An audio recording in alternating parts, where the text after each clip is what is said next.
Welcome to this explainer. Today, we're doing something really exciting. We're connecting a highly anticipated, historic civic event directly to the overarching economic roadmap of our nation's future. We're going to dive into a massive question. How does a country aim to not just grow wealthier on paper, but actually fundamentally upgrade the quality of life for every single citizen over the next 2 decades? Let's get right into it. To set the stage, let's look at what's happening right now. For the very first time in history, the public is being invited to actively vote for the official logo of the 81st Independence Day. It's this massive collaborative effort across multiple ministries, and it carries one incredibly powerful official theme: a sovereign, just, and prosperous Indonesia. And, it's a beautiful sentiment. It's totally designed to build this sense of shared ownership over our national trajectory as we march toward our centennial in 2045. But of course, we've got to ask the hard questions, right? It sounds absolutely ideal, but how in the world do we actually achieve a truly just and prosperous Indonesia by that 2045 milestone? Because let's be real, catchy slogans and beautiful logos are amazing for national morale, but they do not build schools and they definitely don't put food on the table. To reach that centennial vision, we need a concrete, actionable roadmap. So, to build that kind of lasting prosperity, we have to face our current economic reality head-on. And that starts with a close look at our national poverty numbers. We basically need to pop the hood and see exactly where our engine of progress is sputtering. Okay, first, check out this highly impressive figure. As of March 2024, our extreme poverty rate plummeted to just 0.83%. To put that into perspective for you, back in 2010, that number was sitting way up at 14.5%. So, if we're measuring people living on the absolute global minimum threshold, surviving on just a couple of dollars a day, the government has orchestrated a massive, undeniable victory here. However, a real mystery emerges when we zoom out and look at the broader picture of general poverty. The data tells a really interesting story. Overall poverty dropped rapidly between 2007 and 2013, plunging by over 5%. But since 2013? Well, the decline severely slowed down. It practically got cut in half, dropping only 2.34% over an entire decade. Today, overall poverty is stubbornly stagnating right around 9%. And what that actually means is that millions of households that were poor in the 1990s are still poor today. They are essentially trapped in this cycle of chronic poverty that they just can't seem to break out of.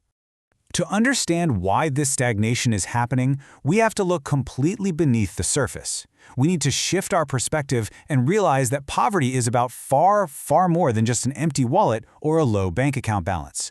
Relying purely on an income-based measurement, that gives us a dangerously incomplete picture of what it actually means to struggle in society today. So the crucial takeaway here is understanding a concept called multidimensional poverty. This framework measures the lack of basic human needs way beyond just a daily monetary standard. Think about it for a second. A family might technically earn just above the official poverty line, meaning they aren't considered monetarily poor. But if they don't have access to clean drinking water, if their local clinic has absolutely no doctors, and if their kids go to a school with no roof, are they truly participating in a prosperous society? Multidimensional poverty says absolutely not.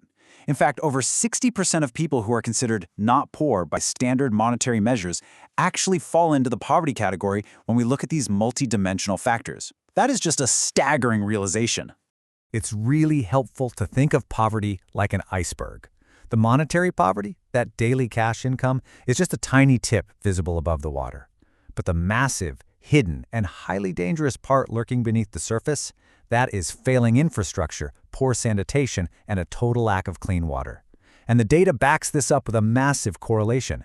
Areas with the highest percentage of poor populations overwhelmingly suffer from the absolute worst access to basic public services. This all comes down to the dynamic, inextricably linked relationship between poverty, inequality, and growth. Economic growth absolutely has to be inclusive and sustainable.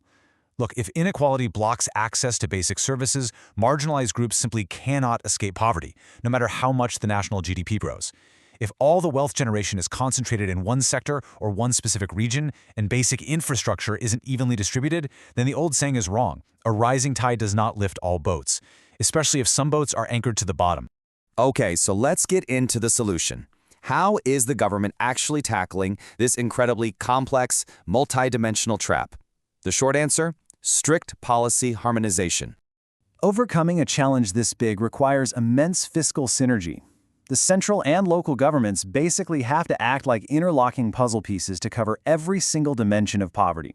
One literally cannot succeed without the other. A centralized one-size-fits-all approach just doesn't work for a nation as vast and wonderfully diverse as ours. Local governments intimately understand their specific geographic and cultural challenges on the ground, while the central government brings the massive logistical and financial scale required.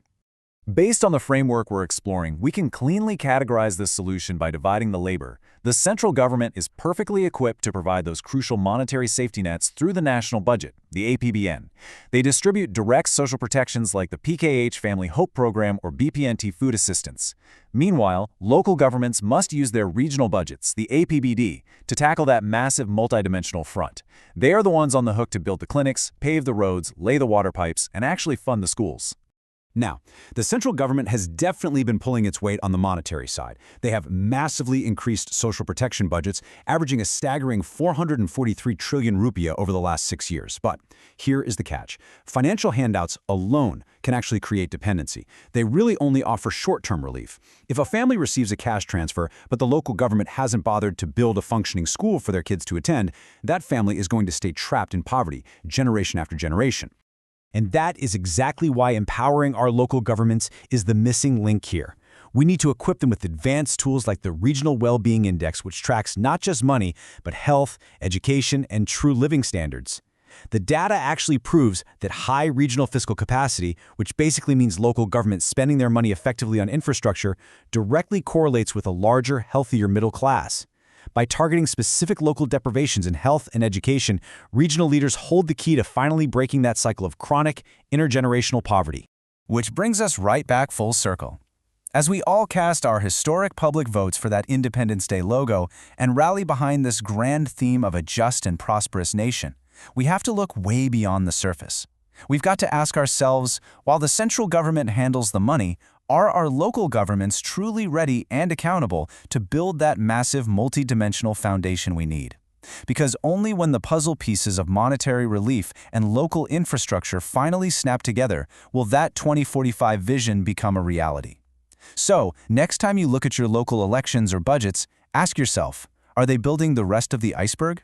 Thanks so much for joining me on this explainer, and as always, never stop questioning the world around you.